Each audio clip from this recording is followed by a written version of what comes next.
Hello మా మా అమ్మ ఇంకా చావలేదురా, వెయిట్ చేస్తోంది. రే అమ్మకేమైనా అయిందో? నువ్వేం చేయలేవు. ఇలా సపరేట్ గా ఎవరైనా ఇల్లు కట్టుకుంటారా? అమ్మ అరిస్తే కూడా ఎవరికి వినిపించదు. మొదటి పూటికే అరుస్తుంది, గింజుకుంటుంది. ఆ తర్వాత పొడి చేసి ఉంటూ మాత్రమే కదా వినిపిస్తుంది. నిన్ను మోసిన కడుపులో కస కస కసక్కని పొడుస్తా. ఆ సౌండ్ వింటావా? రే రే వద్దు. హే ఉండు, ఎవరో వచ్చినట్టున్నారు. మా ఎక్కడమ్మా? ఇక్కడున్నాన్రా. బ్యాగ్ ఎక్కడ పడితే అక్కడ పెట్టదని ఎన్నిసార్లు చెప్పాలి? తీసాలేమ్మా. మన తమ్ముడా బాగా ఆడుకుని చెమటలతో వచ్చాడు. వీడినిప్పుడు నరికితే రక్తం వేడిగా వస్తుంది. నువ్వు వచ్చేలోపు మీ అమ్మని మీ తమ్ముణ్ణి నరికి పార్ట్స్ అన్ని మిక్స్ చేసి పెడతాను. వద్దు వద్దు, మళ్ళీ చేయొద్దు. ఎందుకురా నన్ను ఆపుతున్నావు? నువ్వు వద్దంటే నేను వదిలేస్తానా? ఓ పని చెయ్, నన్ను బతుమాలుకో. బతుమాలరా, వదిలేస్తాను. ప్లీజ్.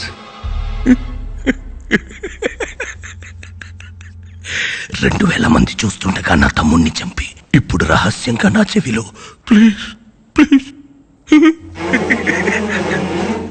నువ్వు వచ్చేసరికి నీ ఇల్లు వీధి మొత్తం జనాలతో నిండిపోయి ఉంటుంది. నువ్వు ఏడుస్తుంటే ఆ జనాల్లో నేను కూడా నిలబడి చూస్తాను. అమ్మా తమ్ముడు. రే హలో రే.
నర్స్.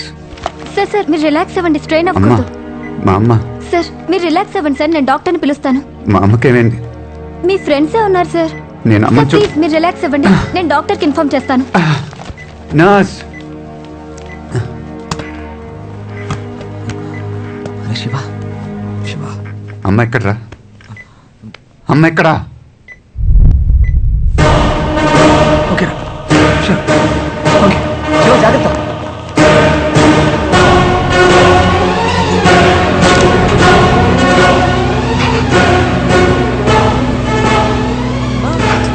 నేను ఆఫ్ చేసింది. అవునా, కరెంటు పోయింది అనుకున్నానే.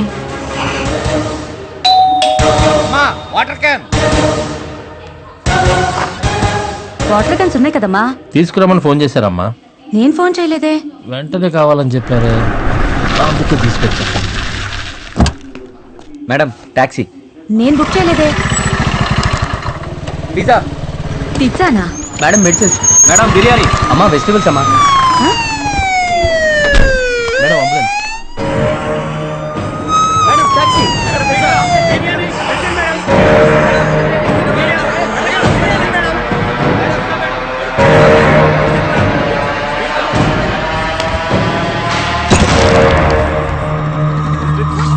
ఇంకా కాన్షియస్గానే ఉన్నారు.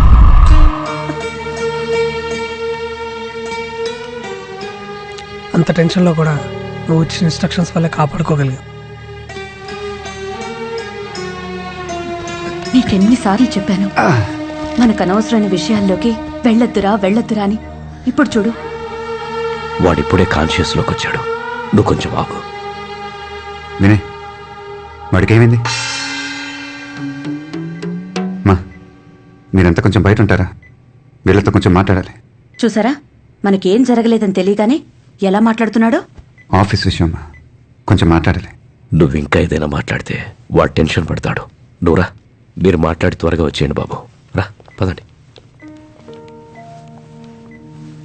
వాడి గురించి ఏమైనా తెలిసిందా? పోలీసులు పట్టుకున్నారా? ఇప్పుడు దాకైతే ఇన్ఫర్మేషన్ లేచివా, నాకు తెలిసి వాడు చచ్చుంటాడు. లేదు, వాడు చనిపోయి ఉండడు. వాడు చావకూడదనే రిస్క్ లేని ప్లేస్లో షూట్ చేశాను. వాడిని ప్రాణాలతో పట్టుకోవాలి. పోలీసులు ఏమన్నా నా గురించి? నువ్వు కాన్షియస్లోకి వస్తే ఎంక్వైరీ చేయడానికి రెడీగా ఉన్నారా? సిబిఐ వాళ్ళకి పోలీసు వాళ్ళకి నీ మీద పీకల దాకా ఉందిరా. మన ఐబీ చీఫ్ మాథ్యూస్ నాకే 300 సార్లు ఫోన్ చేశాడు రా. నువ్వు డిశ్చార్జ్ అయితే నీకుందిరా. వినే, నాకు హెల్ప్ చేస్తావా? చెప్పరా. నేను నన్ను షూట్ చేసిన బ్రిడ్జ్ కింద వాటర్ ఏ ఏరియాస్కి ఫ్లో అవుతుంది డీటెయిల్డ్ మ్యాప్ కావాలి. హై స్పీడ్ ఇంటర్నెట్ కనెక్షన్తో కంప్యూటర్ కావాలి. అరే 4 రోజుల తర్వాత ఇప్పుడు కళ్ళు తెరిచావురా. ఒకవేళ వాడు బతుకున్నా నీకంటే ఎక్కువ డ్యామేజ్ అయి ఉంటుంది. కొంచెం రెస్ట్ తీసుకోరా. అయినా నేను చూడడానికి ఒకరు వచ్చారు, విజిటర్. వెళ్తాం పదరా. రే వినే, వెయిటింగ్ అక్కడ. వినే. Bye bye bye. Hi,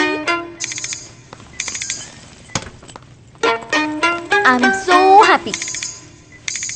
congrats. దెబ్బలు తగిలి పడుంటే హ్యాపీ, కంగ్రాట్స్. నువ్వు కాన్షియస్ స్టేట్లోకి వచ్చినందుకు హ్యాపీ. బాడీలో రాడ్ గుచ్చుకున్నా ఏ ఆర్గన్ డ్యామేజ్ అవ్వలేదు, అందుకే congrats. You know I'm medical student right? Reports చూసావా? రిపోర్ట్స్ ఎందుకు చూడడం? నువ్వు అన్కాన్షియస్లో ఉన్నప్పుడు నిన్ను చూసుకుంది నేనే. నువ్వు చూసుకున్నావా? మరీ ఓవర్ చేయకు. నాకు హెల్ప్ చేస్తావా? వెయిటింగ్. హై స్పీడ్ ఇంటర్నెట్ యాక్సెస్తో కంప్యూటర్ కావాలి, వెరీ అర్జెంట్. బాడీలో రాడ్ గుచ్చుకున్నా నువ్వు ఇంకా కంట్రోల్ అవ్వవా? ఏయ్, ఏం చేస్తున్నావు? జరుగు జరుగు జరుగు. మన లవ్ కి మా ఇంట్లో గ్రీన్ సిగ్నల్ ఇచ్చేశారు. లవ్వా? యాక్చువల్లీ నేను లవ్ చేసే ఐడియాలో నిన్ను మీ అమ్మ ఏమన్నారు? ఏమంటుంది? ఇప్పుడు ఇలానే అంటావు, తర్వాత గొడవైంది, బ్రేకప్ అయింది అంటూ ఏదేదో చెప్తామని సీరియస్ గా తీసుకోలేదు. ఏంటన్నావు? ఊరికే చెప్పా, పడుకో.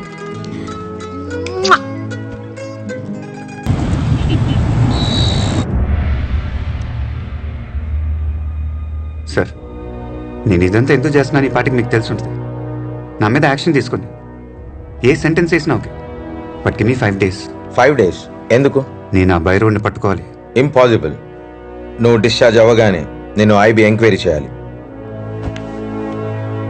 Sir, give me 2 days sir. 2 రోజుల్లో అని పట్టుకుంటాను. దాని తర్వాత నా మీద ఏ యాక్షన్ అన్నా తీసుకోండి. వాడు ఇంకా ప్రాణాలతో ఉన్నాడు. వాడు కోలుకునే లోపల అని పట్టుకోవాలి. వాడు ఇంకా చాలా ప్లాన్ చేశాడు సార్. అవన్నీ మేము చూసుకుంటాం, పోలీసులు చూసుకుంటారు. Don't waste our time. డాక్టర్తో మాట్లాడొస్తాను. Sir 1 minute. సార్, ఇదంతా నేను చేసింది నా స్వార్థం కోసం కాదని మీకు తెలుసు. వాడు బయట ఉన్న ఒక్కొక్క గంట ఎవరో ఒకరికి ప్రమాదం. హాస్పిటల్ నుంచి డిశ్చార్జ్ అయ్యే వరకు నాకు టైం ఇచ్చారు. దాంట్లో 2 రోజులు వద్దు సార్, 2 hours ఇవ్వండి చాలు. ఇప్పుడు టైం 8. 10 లోపల నన్ను పట్టుకుంటాను. 2 hours లో పట్టుకోగలడా? వాడి బుర్రలో ఏదో ఐడియా ఉండే ఉంటుంది సార్. ఇచ్చి చూద్దాం. Okay, next 2 hours is yours. Catch him. Thank you sir. ఆ కబర్లో డివైస్ అన్ని ప్యాక్ చేయి. ఓకే. ఈ హాస్పిటల్ 11th floor లో కన్స్ట్రక్షన్ వర్క్ జరుగుతుంది. మనం అక్కడికి వెళ్దాం సార్.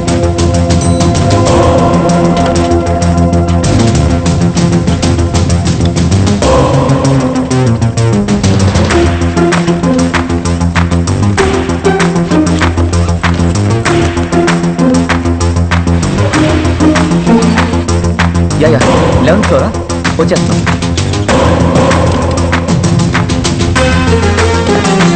Hello sir.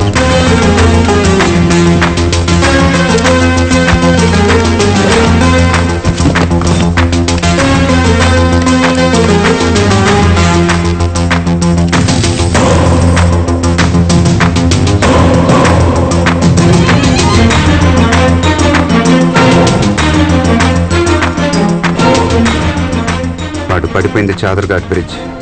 ఎక్కువ దూరం పరిగెత్తలేదు.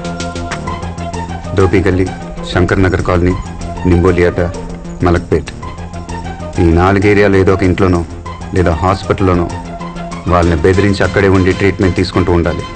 హాస్పిటల్ వాడికంత సేఫ్ కాదు. అది డెఫినెట్గా ఒక ఇల్లు అయి ఉండాలి. వాడు ఏదైనా వెహికల్ ఎక్కి అక్కడి నుంచి ఎక్కడికైనా పారిపోయి ఉండొచ్చు కదా. కరెక్ట్.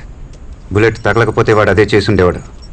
కానీ బుల్లెట్ వూన్స్తో స్విమ్ చేసినందుకు చాలా ఎనర్జీ డ్రైన్ అయి ఉంటుంది. బ్లడ్ లాస్ కూడా. వాడికి ఇమీడియట్గా సేఫ్ ప్లేస్ ట్రీట్మెంట్ అవసరం. వాడు ఇప్పుడు అదే చేసి ఉంటాడు. పోలీసులను యూజ్ చేయకూడదు. వాడు గురించి వెతకటం కానీ ఎంక్వైరీ కానీ చేయకూడదు. ఇప్పుడు ఆడు ఉంటున్న చోటుకి పక్కింటోళ్ళు, ఎదురింటోళ్ళు లేదా స్ట్రీట్లో ఎవరన్నా మనకు హెల్ప్ చేస్తే వాడిని అక్కడే నొక్కేయచ్చు.